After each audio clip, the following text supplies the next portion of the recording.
כעת נספר על שמואל א' פרק י"ח, התחלת מלכות דוד.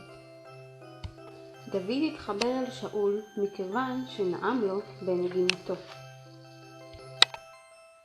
יום אחד הגיע איש פלישתי בשם גוליית, אשר רצה להילחם נגד ישראל, וביקש להילחם נגד איש אחד בלבד. אמר, אם תנצחו אותי, הלא פלישתים יהיו עבדיכם. אם אני אנצח אתכם, אתם תהיו עבדים לנו.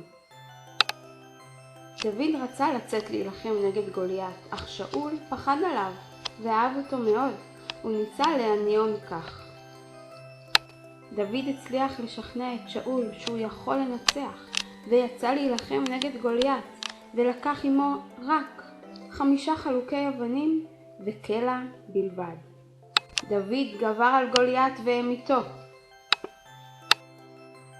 יהונתן, בנו של שאול, התחבר ואהב מאוד את דוד. שניהם נקשרו אחד בשני והפכו לחברים טובים מאוד. כשהגיע שאול לעיר, שרו בנות ישראל, היכה שאול באלפו ודוד ברבבותיו. דבר זה הכעיס מאוד את שאול. הוא ניסה להרוג את דוד פעמיים.